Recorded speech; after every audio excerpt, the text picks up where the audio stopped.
Assalamualaikum warahmatullahi wabarakatuh.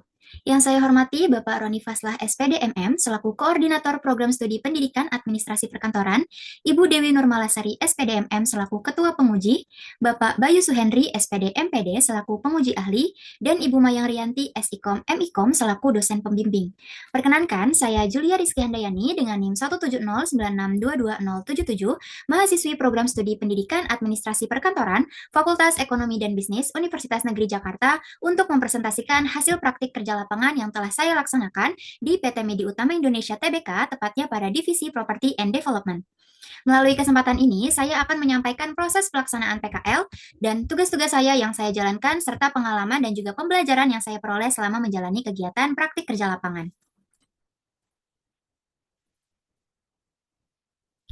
Mengenai latar belakang PKL, di era globalisasi, perusahaan semakin menuntut sumber daya manusia yang berkualitas, adaptif, dan juga siap bekerja. Namun, pada kenyataannya, masih banyak mahasiswa yang memiliki kesenjangan keterampilan, terutama dalam menerapkan teori yang diperoleh di bangku kuliah ke dalam praktik nyata di dunia kerja.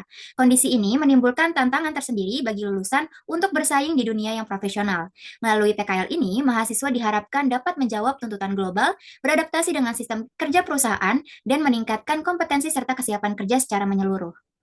Selain itu, terdapat tujuan dan juga manfaat dari PKL. Secara umum, PKL bertujuan untuk memberikan pengalaman nyata kepada mahasiswa dalam menerapkan pengetahuan dan juga keterampilan administrasi perkantoran secara langsung di lingkungan kerja yang profesional. Dengan demikian, mahasiswa dapat meningkatkan kesiapan kerja, daya saing, dan sikap yang profesional. Selain itu, secara spesifik tujuan dan juga manfaat yang saya lakukan selama PKL di Divisi Property and Development pada PT Medi Utama Indonesia Tbk, yaitu saya terlibat dalam beberapa kegiatan. Di antaranya yaitu yang pertama, pengelolaan dan pengarsipan dokumen BAST atau berita acara serah terima, pengecekan dokumen PAR atau Program Approval Request sesuai pada jenis dokumen dan juga kelengkapan yang ditetapkan oleh perusahaan, pengelolaan dan pengarsipan dokumen laporan progres pekerjaan, pengajuan approval dokumen PAR berdasarkan pada batas dana yang diajukan, dan yang terakhir pengelolaan administrasi building secara menyeluruh. Melalui tugas-tugas tersebut, saya belajar untuk membentuk sikap yang teliti, tertib, profesional, dan bertanggung jawab, yang sangat penting dalam mendukung kelancaran operasional kerja di dunia nyata.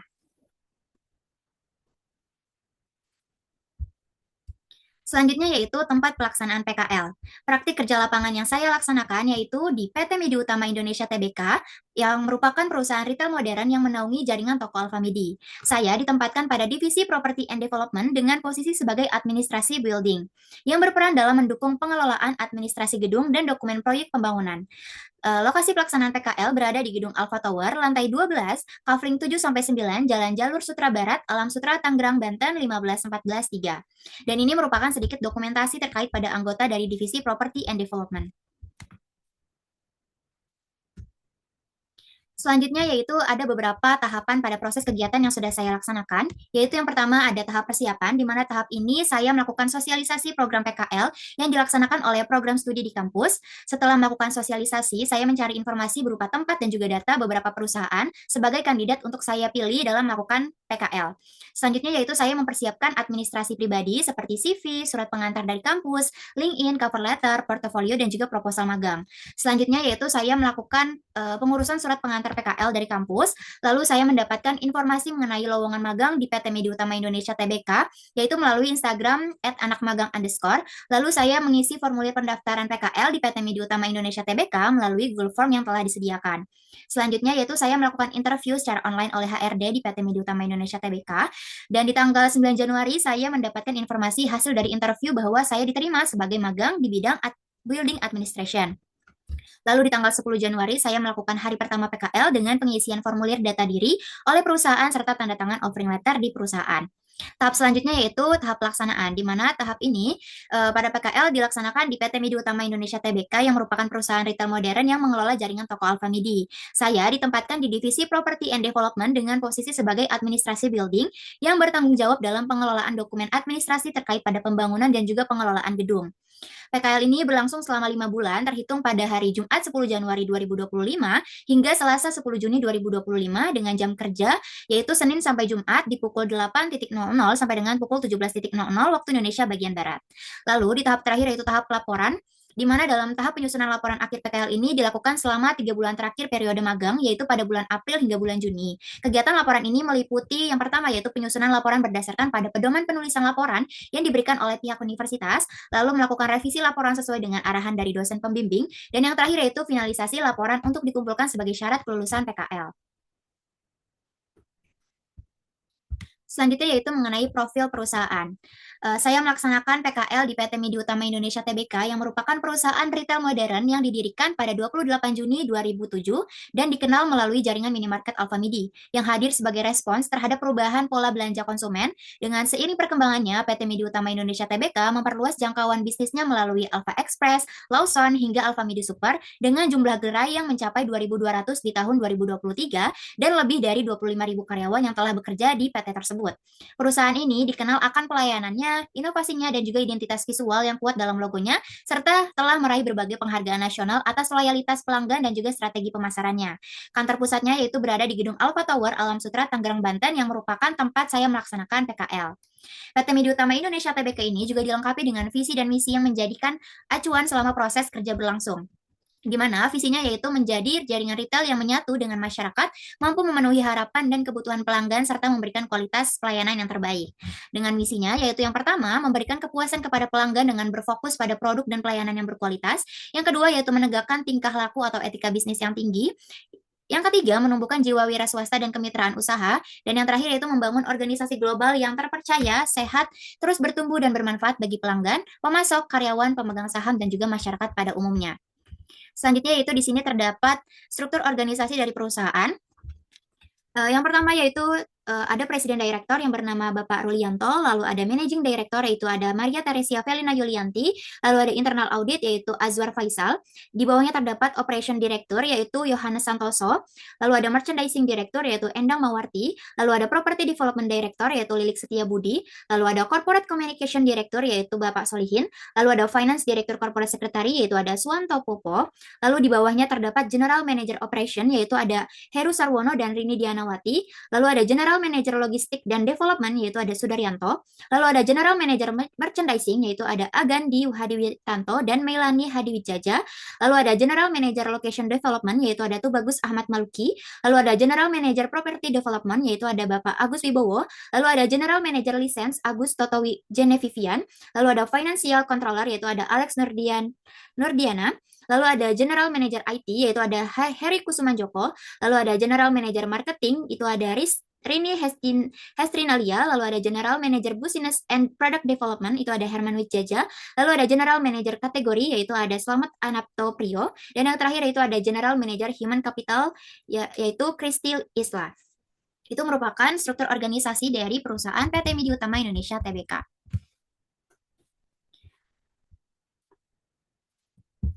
Selanjutnya yaitu terdapat deskripsi tugas dan juga pekerjaan. Dalam pelaksanaan tugas di Divisi Property and Development PT Media Utama Indonesia Tbk sebagai administrasi building, saya berperan dalam menangani proses approval dokumen BAST atau berita acara serah terima dan juga laporan progres.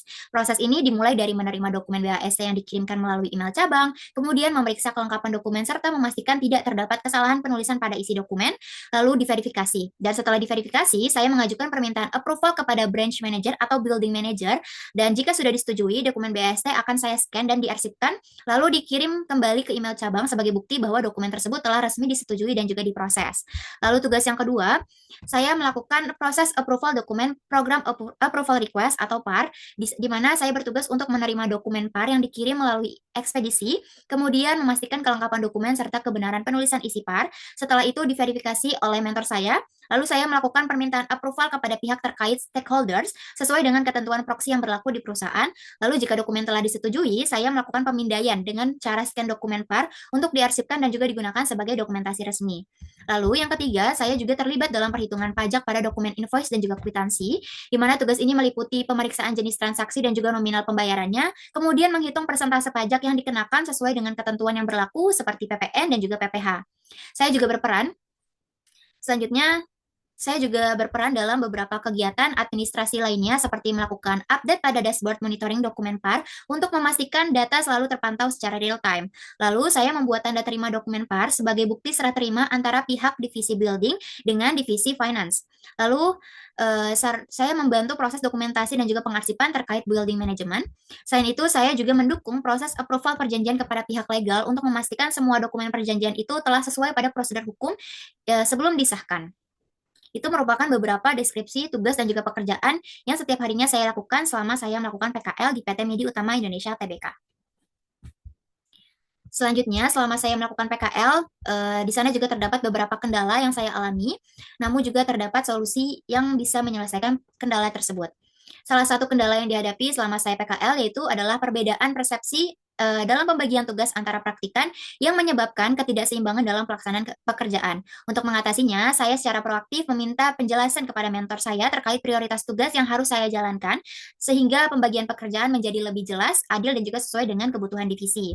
Lalu kendala yang kedua, saya mengalami keterbatasan pemahaman dalam melakukan perhitungan pajak pada dokumen jenis SLO NIDI, di mana SLO NIDI ini merupakan dokumen bentuk tambah daya yang khususnya dalam penggunaan rumus dalam ketentuan yang berlaku. Untuk mengatasi kendala tersebut, saya secara aktif melakukan pelatihan berulang dan juga berlatih menggunakan rumus Excel yang telah diajarkan oleh mentor saya guna meningkatkan ketelitian dan juga pemahaman dalam pengelolaan dan juga pengolahan data pajak secara akurat. Lalu yang ketiga, yaitu saya mengalami culture shock terhadap lingkungan kerja yang kurang ramah di beberapa divisi yang sempat mempengaruhi kenyamanan dan juga interaksi saya dalam bekerja. Sebagai solusinya, saya berusaha meningkatkan kemampuan beradaptasi dengan memperhatikan serta memahami gaya komunikasi dan juga etika kerja di setiap divisi, sehingga saya tetap dapat menjalani hubungan kerja yang profesional dan juga efektif. Selanjutnya, yaitu kesenjangan teori dan juga praktik. Selama saya melaksanakan PKL, terdapat beberapa kesenjangan teori yang sebelumnya saya dapatkan di bangku perkuliahan dengan dunia nyata pada saat saya melakukan PKL. Yang pertama yaitu menurut Ripai dan juga Saputri di tahun 2023, penggunaan media arsip digital merupakan langkah yang tepat dan juga efektif dalam menjaga dokumen dari kerusakan, kehilangan, atau ketidakteraturan dan juga telah diterapkan oleh mayoritas perusahaan. Pada kenyataannya, di head office PT Media Utama Indonesia Tbk, pengarsipan dilakukan secara digital dan juga manual, di mana digital ini mampu meningkatkan keamanan data, sementara arsip manual tetap digunakan sebagai legalitas dan juga dokumentasi fisik yang dibutuhkan perusahaan. Sehingga kesenjangan yang ada itu adalah menurut teori, penggunaan arsip digital itu sudah dilakukan di setiap perusahaan. Sedangkan pada kenyataannya di PT Media Utama Indonesia Tbk itu masih tetap menggunakan bentuk pengarsipan secara manual sekaligus juga bentuk pengarsipan secara digital. Lalu kesenjangan yang kedua yaitu dikutip dalam jurnal Al-Ghifari et al. Di tahun 2024, salah satu faktor yang berperan dalam meningkatkan efisiensi kerja adalah kemampuan manajemen waktu seseorang umumnya bekerja lebih efisien jika mampu mengatur waktunya secara mandiri.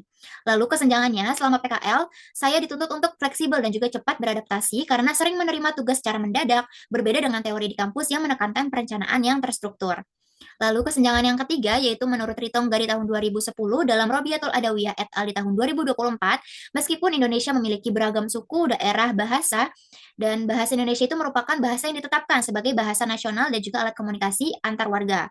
Namun kesenjangannya, meskipun bahasa Indonesia ditetapkan sebagai bahasa nasional di divisi Property and Development, ternyata masih sering digunakan bahasa campuran dengan bahasa Jawa dalam komunikasi antar karyawan karena mayoritas di divisi Property and Development itu merupakan orang-orang yang bersuku Jawa. Selanjutnya, kesimpulan yang dapat saya dapatkan selama saya melakukan PKL di PT Media Utama Indonesia Tbk yaitu saya memperoleh pengalaman nyata dalam pengelolaan dokumen administrasi, memahami alur kerja administrasi building, serta mengembangkan keterampilan administrasi, komunikasi profesional, dan juga penggunaan perangkat kantor. Saya juga berhasil untuk beradaptasi dengan budaya kerja perusahaan dan membuktikan bahwa teori yang dipelajari perkuliahan itu relevan dan juga adaptif dalam dunia kerja. Dengan demikian, PKL ini sangat memberikan kontribusi yang positif bagi saya untuk meningkatkan kesiapan dan juga daya saing saya untuk memasuki dunia kerja yang profesional. Selain itu, di sini juga terdapat beberapa rekomendasi yang dapat saya berikan, yaitu bagi perusahaan, saya rekomendasikan untuk menyusun SOP khusus untuk praktikan atau pemagang, guna memberikan arahan kerja yang jelas dan juga terstruktur sejak hari pertama pelaksanaan magang.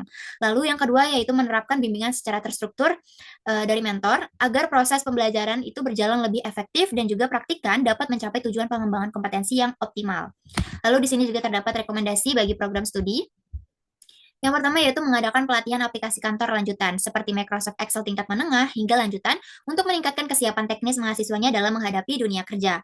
Yang kedua yaitu menyusun bimbingan terstruktur dari dosen pembimbing, agar mahasiswanya lebih terarah dalam memahami tujuan PKL dan juga mampu mengaitkannya dengan materi perkuliahan.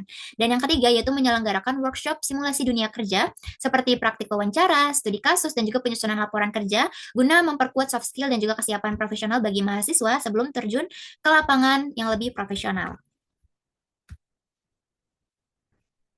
Selanjutnya, di sini terdapat beberapa dokumentasi yang dapat saya ambil selama saya melakukan praktik kerja lapangan di PT Media Utama Indonesia Tbk di Divisi Property and Development sebagai administrasi building. Lalu di sini juga saya lampirkan beberapa lampiran dokumen-dokumen. Di antaranya itu ada surat pengantar PKL dari kampus, lalu ada surat balasan PKL dari perusahaan, lalu ada logbook harian PKL yang saya buat atas dasar tugas-tugas yang sudah saya lakukan selama saya melaksanakan PKL, lalu ada nilai akhir PKL yang diberikan oleh perusahaan terhadap saya. Baik, demikian pemaparan laporan praktik kerja lapangan yang telah saya laksanakan di PT Media Utama Indonesia Tbk di Divisi Property and Development sebagai administrasi building. Saya menyampaikan terima kasih atas perhatian Bapak atau Ibu dosen penguji dan juga pembimbing. Semoga apa yang telah saya sampaikan dapat memberikan gambaran yang jelas serta bermanfaat bagi pengembangan diri dan juga peningkatan kualitas pembelajaran ke depannya. Saya terbuka untuk menerima masukan dan juga pertanyaan. Sekian yang dapat saya sampaikan. Wassalamualaikum warahmatullahi wabarakatuh.